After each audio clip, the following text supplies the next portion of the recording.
Hello everyone and welcome back. से बेटा आज वाली वीडियो के अंदर आर्टिकल राइटिंग का करेक्ट फॉर्मेट क्या है, क्या माइंडसेट होना चाहिए आर्टिकल राइटिंग को लिखते वक्त, वो सारी बात मैं आपसे करने वाला हूं। तो बिना समय वेस्ट के आगे बढ़ते हैं। आर्टिकल राइटिंग और रिपोर्ट राइटिंग में हमें एक चॉइस मिलती है। ये क्वेश्चन हमारा 6th नंबर में मिलता है, दोनों में से कोई एक ही हमें करना होता है। मार्क्स डिस्ट्रीब्यूशन की अगर मैं बात करता हूँ बेटा, तो आर्टिकल राइटिंग आपका 5 मार्क्स का आता है। आज वाली वीडियो के अंदर मैं आपको आर्टिकल राइटिंग करा रहा हूँ। रिपोर्ट राइटिंग के लिए एक और वीडियो मैं आपको उसके अंदर करा दूंगा। मार्क्स डिस्ट्रीब्यूशन में करेक्ट फॉर्मेट के आपके 1 मार्क्स होते हैं, जो कि मैं आपको बताऊंगा करेक्ट फॉर्मेट क्या है। ऑर्गेनाइजेशन ऑफ आइडियाज, आपके आइडियाज किस तरीके से ऑर्गेनाइज्ड है, वो उसका आपका 1 मार्क्स होता है। कंटेंट के 2 मार्क्स, मतलब कि जो भी आपको क्यूज गिवन होते हैं उन क्यूज को आपने प्रॉपर अच्छे से इस्तेमाल किया है नहीं किया, उसके 2 मार्क्स होते हैं। वहीं आपके स्पेलिंग और ग्रामर के लिए 1 मार्क्स आपका होता है। इस तरीके से 5 मार्क्स आपके डिस्ट्रीब्यूटेड होते हैं। तो बिना समय वेस्ट किए अगर मैं आपसे आपके फॉर्मेट की बात करता हूँ, तो ध्यान रखना बेटा, सबसे ऊपर आता है हमारा टाइटल, ठीक है। उसके जस्ट नीचे आती है हमारी बाय लाइन। टाइटल हमारा जो है बेटा वो थोड़ा सा आई कैचिंग होना चाहिए। बाय लाइन के अंदर आपको आपका नाम लिखना होता है, उसके साथ आपको डेजिग्नेशन लिखनी ही है। देखो यहाँ पे लिखा हुआ है इसके साथ में कि अगर डेजिग्नेशन जो है वो क्वेश्चन के अंदर नहीं मेंशन है, तो आप जो एक इमेजिनरी डेजिग्नेशन लिखोगे। उसके साथ आपको क्या ध्यान रखना है कि ये जो बॉक्स यहाँ पे आप बना हुआ देख रहे हो बेटा, ये बॉक्स आपको नहीं बनाना। तो सर इन्होंने क्यों बना रखा है? अरे मेरे बच्चे, पूरी पूरी बात हमें ध्यान से पढ़नी पड़ेगी। यहाँ पे क्या लिखा है? An article is not box. Article जो है वो बॉक्स के अंदर कभी भी नहीं बनता। A box has been use here as a tool for clear illustration. यहाँ पे सिर्फ जो है वो समझाने के लिए बना हुआ है। आर्टिकल बॉक्स के अंदर कभी भी नहीं बनता, ठीक है। ये ऑफिशियल मार्किंग स्कीम के अंदर मैंने आपको बता दिया। तो ये सारी बात क्या लिखी है उसको जरा मैं क्लियरली आपको समझा देता हूँ। देखो, ये आपकी आंसर की जो है कॉपी होती है। कभी भी जब आर्टिकल लिखोगे, इस तरीके से मार्जिन यहाँ पे मत डालना, बहुत ही ज्यादा बेकार लगता है, बहुत ही ज्यादा भद्दा लगता है। सबसे पहले हमें लिखना है टाइटल। टाइटल आपका कैपिटल लेटर्स के अंदर आप लिख सकते हो, और चाहो तो हल्का सा उसको बोल्ड कर देना, थोड़ा सा आई कैचिंग लिखना है। फिर उसके बाद आपको टाइटल के जस्ट नीचे बाय लाइन लिखना है, सेंटर अलाइंड करके विद डेजिग्नेशन। डेजिग्नेशन आपको लिखनी ही लिखनी है, अगर नहीं गिवन है तो इमेजिनरी लिखोगे। फिर उसके बाद जो है आपको कितने पैराग्राफ्स लिखने होते हैं? 3 से 4 पैराग्राफ्स आपको लिखने होते हैं। अब ये पैराग्राफ की डिस्ट्रीब्यूशन कैसी होगी, कैसे माइंड के साथ जो है माइंड के अंदर आप लेके चलोगे, कैसी चीजें आपको लिखनी है। सबसे पहले पैराग्राफ 1 जो होगा वो आपका इंट्रोडक्शन होगा बेटा। इंट्रोडक्शन के अंदर जो प्रॉब्लम है जिसके बारे में आप आर्टिकल लिखोगे, वो प्रॉब्लम आप प्रॉपर पूरी मेंशन करोगे। अगर कोई कोट आपके दिमाग के अंदर आ जाता है, क्लास 12th के अंदर मैंने इतने सारे कोट आपको कराए हैं, सारे ही चैप्टर्स के साथ मैंने आपको बहुत सारे कोट कराए हैं। अगर उस सिचुएशन से रिलेटेड कोई कोट आपके दिमाग के अंदर आ जाता है, तो आप वो लिख सकते हो, वो प्रॉब्लम आप वहां पे लिख सकते हो। फिर उसके बाद जो पैराग्राफ 2 होता है, वो हमारी मेन बॉडी होती है। और ध्यान रखना, इस मेन बॉडी को आप चाहो तो 2 पैराग्राफ के अंदर डिवाइड करके पूरे ही आर्टिकल राइटिंग को 4 पैराग्राफ्स के अंदर भी लिख सकते हो, अदरवाइज 3 पैराग्राफ्स के अंदर भी लिख सकते हो। तो मेन बॉडी के अंदर क्या होता है, ये जो भी प्रॉब्लम है उसका अगर कोई फैक्ट, कोई फिगर, कोई प्रूफ आपके दिमाग में आ जाता है, तो वो आप लिखा करो। देन उसके बाद ये जो प्रॉब्लम हो रही है, सबसे इंपॉर्टेंट पता है एग्जामिनर क्या ढूंढता है? ये जो भी प्रॉब्लम है उसका कारण क्या है, उसका कॉज क्या है, और उसकी वजह से इफेक्ट क्या पड़ रहा है, ठीक है।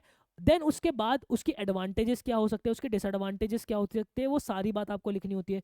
देन एंड के अंदर आता है हमारा कंक्लूजन। कंक्लूजन वाला जो पैराग्राफ होता है बेटा, आप उसको कैसे भी कंक्लूड कर सकते हो। या तो आप उसको वार्निंग पे छोड़ सकते हो, जैसे कि अगर सेव वाटर पे हमें आर्टिकल लिखना है, आपने लिख दिया कि भाई अगर इसी तरीके से हम पानी वेस्ट करते रहे, तो वो दिन जब दूर नहीं है कि धरती पे हमारे पास पीने योग्य पानी नहीं बचेगा।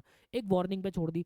पॉजिटिव नोट पे आप छोड़ सकते हो कि मेन बॉडी के अंदर आप जो है सेव वाटर की अगर बात करें, तो कोई मान लो गवर्नमेंट की पॉलिसी की बात कर दी, आप लिख सकते हो कि मुझे उम्मीद है कि इस पॉलिसी को अगर अच्छे से इम्प्लीमेंट किया गया, तो हम जो है बहुत अच्छे से पानी को जो है बचा सकते हैं, और फ्यूचर जनरेशन के लिए पानी जो है इजीली सेव हो जाएगा।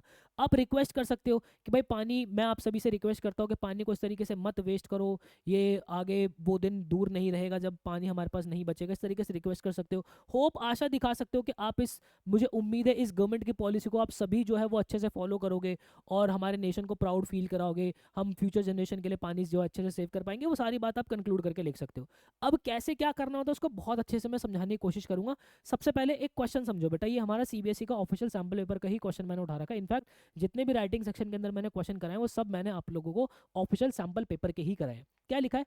Digital communication tools have revolutionised the educational landscape. वो कह रहे हैं कि जो डिजिटल कम्युनिकेशन है, वो उसने जो एजुकेशन का तरीका है, तौर तरीका, वो बिल्कुल बदल दिया, बिल्कुल रेवोल्यूशनाइज कर दिया। इसका मतलब है कि आप आज अगर ये लेक्चर भी देख रहे हो, तो भाई वो डिजिटल कम्युनिकेशन की वजह से ही पॉसिबल हो पा रहा है, ठीक है। तो हाँ भाई, ये सब कुछ बदल दिया है। The introduction of online learning platforms, जो ऑनलाइन लर्निंग प्लेटफॉर्म्स है, जो वर्चुअल क्लासरूम्स है, और जो इंटरेक्टिव टूल्स आ गए हैं ऑनलाइन, उसने एजुकेशन को काफ़ी ज़्यादा एक्सेसिबल बना दिया और काफ़ी ज़्यादा इंगेजिंग बना दिया, है ना। ऑनलाइन चीज़ों से जो है वो काफ़ी ज़्यादा चीज़ें अब इंगेज हो गई। साइंस के कोई कॉन्सेप्ट आप उसको इमेजिन कर सकते हो, देख सकते हो। आप यहाँ पे इस चैनल पे अगर देखते हो तो मैं एआई जनरेटेड आप लोगों को प्रॉपर पूरे चैप्टर्स पढ़ाता हूँ, है ना। चैप्टर्स जिसके अंदर मैं प्रॉपर पूरी व्लॉगिंग करता हुआ कैमरे के साथ, वो सब क्या है, वो सब डिजिटल कम्युनिकेशन की वजह से तो पॉसिबल हो पा रहा है। तो उसने रेवोल्यूशनाइज तो जो है चीज़ों को कर दिया। अब उसने बोला कि आप कौन हो, नूरन शेख हो, ठीक है, आप नूरन शेख हो, write an article for the monthly magazine edition of the progressive educator. आपको जो है एक आर्टिकल लिखना है, किसके लिए, एक मैगजीन जिसका नाम है the progressive educator, and discuss the role of digital communication in education. और आपको डिजिटल कम्युनिकेशन का जो रोल एजुकेशन के अंदर है उसको जो है लिखना है। यहाँ पे नूरन शेख की जो है कोई भी डेजिग्नेशन नहीं दी हुई है अभी तक, तो नहीं दी है तो हम अपनी इमेजिनरी बनाएंगे। Write the article using your own ideas as well as the cues given. अपने आइडियाज को लिख के और क्यूज जो नीचे दिए हुए हैं उसका इस्तेमाल करके हमें लिखना है। अब देखो स्टूडेंट एंगेजमेंट पे हम बात करेंगे कि भाई स्टूडेंट काफ़ी ज़्यादा एंगेज हो जाते हैं, ठीक है। एक्सेसिबिलिटी ऑफ एजुकेशन की बात करेंगे कि अब जो है रूरल एरियाज़ के अंदर भी एजुकेशन बहुत ईजिली एक्सेस हो पाती है, वो सब हम बात इसके अंदर कर लेंगे। टीचर और स्टूडेंट का रोल क्या रहेगा कि भाई अब टीचर जो है वो एज अ गाइड काम करते हैं, है ना। बच्चे जो है वो मोर रिस्पॉन्सिबल हो गए हैं अब इस चीज़ को देख के कि भाई ऑनलाइन जो चीज़ें मैक्सिमम चीज़ें खुद सीख पाते हैं, ठीक है। और लर्निंग के आउटकम्स भी अब बहुत अच्छे अच्छे जो वो आने लगे हैं। तो ये सारी बातें हमें जो है अपने आर्टिकल के अंदर करनी है। कैसे करना है बेटा, सबसे पहले ध्यान से समझो। सबसे ऊपर जो है मैंने क्या लिख दिया यहाँ पे, अपना टाइटल लिख दिया, the role of digital communication in education, यही था हमारा। फिर बाय लाइन लिखी मैंने Nooran Shaikh comma head editor लिख दिया, हेड एडिटर मैंने डेजिग्नेशन डाल दी, ठीक है। उसके बाद सबसे देखो, ये है मेरा पहला पैराग्राफ, ठीक है, ये है मेरा दूसरा पैराग्राफ और ये है मेरा तीसरा पैराग्राफ।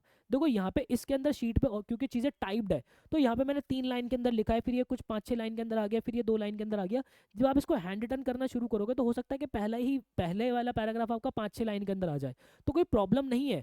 बस हमें क्या ध्यान रखना, पहले वाले के अंदर हम प्रॉब्लम बताएंगे अच्छे से है क्या, जो कि हमें क्वेश्चन में से ही ईजिली मिल जाएगा। देखो यहाँ पे क्वेश्चन अगर आप ध्यान से पढ़ोगे, digital communication tool has revolutionised the education landscape, इसी बात को मैंने अलग तरीके से लिख दिया, क्या, digital communication tools have change the way of education works today, कि भाई डिजिटल कम्युनिकेशन ने जो है एजुकेशन जिस तरीके से पहले काम करता था अब उसको बिल्कुल ही बदल दिया है। सेम बात को अलग तरीके से लिख दिया। फिर online learning platforms, virtual classrooms and interactive apps have made learning more interesting. जो ऑनलाइन लर्निंग प्लेटफॉर्म्स हो गए, ठीक है, वर्चुअल क्लासरूम्स हो गए, इंटरेक्टिव एप्स हो गए, उसकी वजह से जो लर्निंग है वो और ज़्यादा इंटरेस्टिंग हो गई है और ज़्यादा इफेक्टिव हो गई है। ये बात भी मैंने क्वेश्चन में से लिखी, देखो, the introduction on online learning platform, virtual classroom and interactive tools had क्या कहते हैं, has made education more accessible and engaging, ठीक है। वही सेम बात मैंने उठा के लिख दी।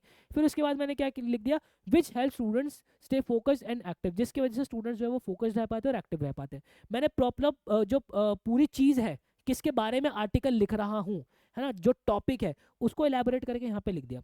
अब मैं इसके अंदर क्या लिखूंगा, उसकी एडवांटेजेस डिसएडवांटेजेस, जो क्यूज पॉइंट है वो सबको ध्यान में रखते हैं मैं यहाँ पे ध्यान रखूंगा। देखो भाई क्या लिखा है, digital communication has also increase student engagement by using videos, quizzes and live discussion. जो डिजिटल कम्युनिकेशन है उसने स्टूडेंट्स की इंगेजमेंट बढ़ा दी है, किसका इस्तेमाल करके, वीडियोस, क्विजेस, लाइव डिस्कशन का इस्तेमाल करके। And also has improve accessibility of education, जिसकी वजह से जो है वो स्टूडेंट्स की एक्सेसिबिलिटी भी एजुकेशन को लेकर वो बढ़ गई है। यही दो हमारे क्यूज पॉइंट थे भाई। देखो स्टूडेंट की इंगेजमेंट बढ़ गई है, एक्सेसिबिलिटी ऑफ एजुकेशन जो है वो बढ़ गई है, दोनों पॉइंट मैंने इस्तेमाल कर दिए। कि students from remote areas now can attend classes, students जो है रिमोट एरिया से, गाँव के इलाकों में से भी अब अटेंड जो क्लासेस जो है वो अटेंड कर सकते हैं। मतलब कि अगर मेरा ये लेक्चर कोई ऐसे दूर दराज के इलाके अंदर बैठ के देख रहा हो जहाँ पे जो है वो प्रॉपर बिजली नहीं होती, लाइट प्रॉपर नहीं होती है, तो वहाँ पर भी अब एजुकेशन जो है पहुँच चुकी है। तो अब बच्चे को, अगर जैसे मैं दिल्ली में रहता हूँ, मैं दिल्ली में पढ़ा रहा हूँ, तो बच्चे को मेरे से पढ़ने के लिए दिल्ली नहीं आना, वो अपने घर पे, अपने पेस पे, अपनी स्पीड पे, अपने एनवायरनमेंट के अंदर भी एजुकेशन, क्वालिटी एजुकेशन ले सकता है बेटा। वही सारी बातें मैंने यहाँ पे लिखी है, ठीक है। स्टडी मटेरियल को वो एक्सेस कर सकता है and learn at their own pace, और अपनी स्पीड के हिसाब से, अपने पेस के हिसाब से वो जो है चीज़ों को सीख सकता है। This has reduced many barriers related to distance, इसकी वजह से काफ़ी सारे बैरियर्स जो होते थे डिस्टेंस को लेके वो जो है वो अब वो कम हो गए हैं। और टाइम को लेके जो होता था कि भाई इतनी दूर क्लासेस लेने जाना है फिर उसके बाद वापस आना है, वो सब जो है बैरियर सब खत्म हो गए। The role of teachers and students have also change, जो स्टूडेंट्स और टीचर का रोल है वो भी बदल गया है, जो कि हमारा जो है वो थर्ड पॉइंट भी है। मैंने अब क्या बताया, teacher act as guide and facilitators, teacher जो है अब एक गाइड की तरह काम करते हैं, एक फैसिलिटेटर की तरह काम करते हैं।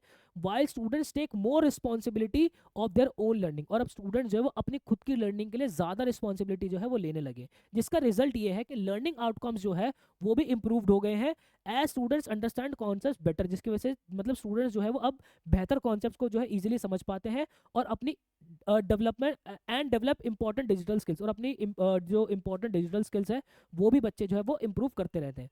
Overall digital communication has made education more inclusive. अब जो है डिजिटल कम्युनिकेशन ने एजुकेशन को और ज़्यादा इंक्लूसिव बना दिया है, फ्लेक्सिबल बना दिया और लर्नर फ्रेंडली बना दिया, मतलब कि यूज़र फ्रेंडली बना दिया। ठीक है, इसी बात को मैं जो है वो 2 पैराग्राफ के अंदर भी लिख सकता था। मैंने क्या किया, मैंने सिंपली बस यहाँ से यहाँ तक की बात सेम लिखी। देखो ये जो चेंज वाला था, यहाँ से यहाँ तक की बात मैंने सेम लिखी, और ये टीचर वाली बात को एक नीचे पैराग्राफ के अंदर और लिख दी, और प्रेजेंटेबल लग रहा है, और बड़ा बड़ा अगर आपको दिखाना तो इस तरीके से आप बना सकते हो। फिर उसके बाद मैंने एंड के अंदर ये जो मेरा पैराग्राफ था एंड वाला, ये जो एंड वाला पैराग्राफ है इसके अंदर मैंने चीज़ों को कंक्लूड किया है। अब ध्यान रखना, ये जो इन कंक्लूजन है, ये वर्ड एग्जामिनर जरूर ढूंढते हैं कि कंक्लूड करता हुआ कुछ लिखा है या नहीं लिखा। आपने लिख दिया in conclusion it has strengthen the connection between teachers and students, के भाई डिजिटल कम्युनिकेशन ने जो है वो स्टूडेंट्स और टीचर्स के बीच का जो कनेक्शन है वो जो है बहुत ज़्यादा स्ट्रेंथन कर दिया है, and improved overall learning outcomes, और जो ओवरऑल लर्निंग आउटकम्स जो है वो अब बिल्कुल बदल चुके हैं। क्या कोई बॉक्स बनेगा? यहाँ पे कोई भी बॉक्स हमारा नहीं बनता। इस तरीके से आप अपना आर्टिकल राइटिंग कर सकते हो बेटा। मैं जाते जाते आपको बता रहा हूँ, मैंने डिस्क्रिप्शन बॉक्स के अंदर काफ़ी सारे प्रीवियस ईयर पेपर्स दे रखे हैं, आप डेली बेसिस पर आर्टिकल लिखो। मैंने नोटिस राइटिंग भी कराया, सब कुछ मैंने आप लोगों को कराया। स्टिल आपका कोई भी डाउट होता है आप मुझसे यहाँ पे कनेक्ट हो सकते हो, और ये जो नोट्स आपको डिस्क्रिप्शन बॉक्स के अंदर मिल जाएंगे। जाते जाते एक हैशटैग आपको देता जा रहा हूँ बेटा, दैट इज़ रियाज ही राज है। अभी कुछ दिन बाद जब अपना आप ड्रीम कॉलेज के अंदर पहुँचोगे, लोग पकड़ पकड़ के आपसे पूछेंगे कि भाई क्या राज है, कैसे पहुँचा यहाँ तक, तो उनको बोलना कि मेरी मेहनत, मतलब कि मेरा रियाज ही राज है। Thank you so much guys, मिलता है नेक्स्ट वीडियो के अंदर। मुझे दीजिएगा ज़्यादा, till then bye bye and take care.